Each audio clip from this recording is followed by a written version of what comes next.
You're going to wake up and you're going to say, hey, it's still cold and Frankie promised me mild weather. Where is it, Frank? It's coming. It's coming. It's right over now in Western Canada, moving its way towards us here in the province of Ontario. But today, still on the chilly side outdoors. Right now, we've built some cloud cover back in, so we're not going to feel any warmth from sunshine today as well. Temperatures right now sit at about -9. That's seasonal. That's where you should be. But you factor in a breezy southwesterly wind this morning. We have wind chills about -19 to -20. That's what you need to dress for this morning. -4 is the temperature into Kingston. We have temperatures this morning over towards Windsor sitting at about -10. Your wind chill, there you go, about -17. So that's improved. That's some good news. -14 is the wind chill into the Niagara region. Highs today, -3. Not so bad. There it is. Well, Mal, there's your warmth. +1 tomorrow, +4 on Saturday. A little bit of some showers, then on the possibility of a rain-snow mix on Sunday into the early morning hours of Monday. But then we're back over to wet weather. Monday, 5 to 10 millimeters. It'll be light rain. On Tuesday, we're going to watch out as temperatures start to fall, where we could get back into some icy and or sloppy conditions. And then we're back to that near seasonal temperature of -3. But through the afternoon today, dress for temperatures of -3 with wind chills of -10. Over to you, Carrie. Okay, thanks a lot, Frank. Well, we're finally seeing some new problems. Not that I've been anticipating them with bated breath by any means, but it has been a quiet morning so far, but now we're getting into the thick of it. So this problem is on the westbound 401, just west of the 412, and the center lane is blocked. We got that stalled truck right there. No tow on scene just yet, so it is starting to get really backed up already on the westbound 401. Seeing delays build from just before Brock Street over to Salem. Let's have a look at the drive times. Just punched in the westbound 401 from Thixon over to Salem.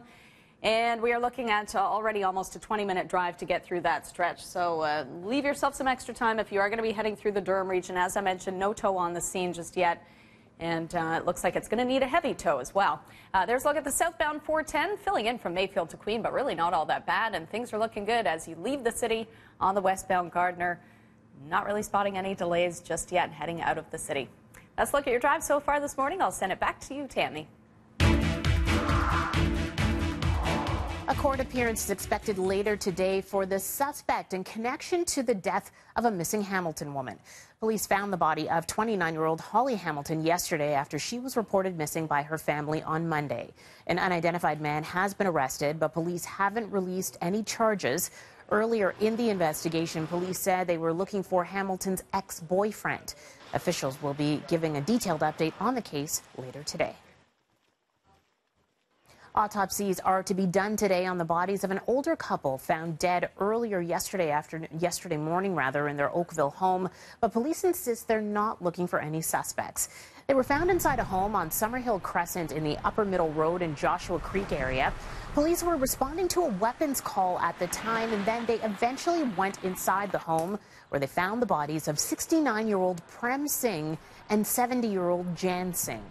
A gun was also found near one of the bodies. Police say there is no threat to public safety and no suspects are being sought. Durham police have released new surveillance photos of a missing 89-year-old Whitby man not seen since Saturday. These are surveillance photos of James Pearson, taken at a convenience store the day of his disappearance from the Brock Road and Burns area. They show him wearing a distinct dark New York Giants toque. Police believe that Pearson, who lives with dementia, may have boarded GO Transit and made his way to Toronto. He has been known to frequent the Eaton Centre. Call Durham Police if you can help. A renovation project on an annex school has been put on hold after a young girl was struck on the head by construction material. Fortunately, she's going to be fine. City News has learned that the child was hurt on Monday at Palmerston Avenue Public School near Bathurst and Bloor. She was taken for a medical assessment and will be okay.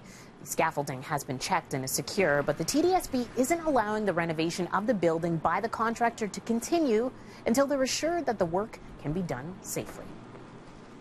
We could hear about possible charges today after a 16-year-old girl was stabbed at Pickering's Pine Ridge Secondary School. That's near Finch and Liverpool. A fight between two teenage girls broke out yesterday afternoon, which led to the knifing. A female staffer who tried to break up the fight was also slightly hurt. None of the injuries are life-threatening. A 16-year-old was arrested at the scene without any incident. The family of an 11-year-old girl is apologizing after police found no evidence of a hijab attack she reported last week. In a statement, family members reportedly said they're deeply sorry for the pain and anger caused by the story. The girl claimed a man attempted to cut her hijab twice on her way to Pauline Johnson Public School last Friday and publicized the story in a press conference. The debunked attack received international attention from media and dignitaries, including Prime Minister Justin Trudeau and Mayor John Tory. Well, a blast of winter in parts of the southern U.S. is getting the blame for at least 8 deaths, which has made for treacherous driving conditions and left thousands without power. Many of the deaths happened on snow-covered roadways. A state of emergency has been declared by 4 governors: Alabama, Georgia, Louisiana, and North Carolina. While snow is not necessarily rare in parts of these states, they don't normally get measurable amounts. Some areas don't have the machinery to clear the white stuff either. More than 20,000 people are without power, and more than 1,000 flights have been canceled due to the weather.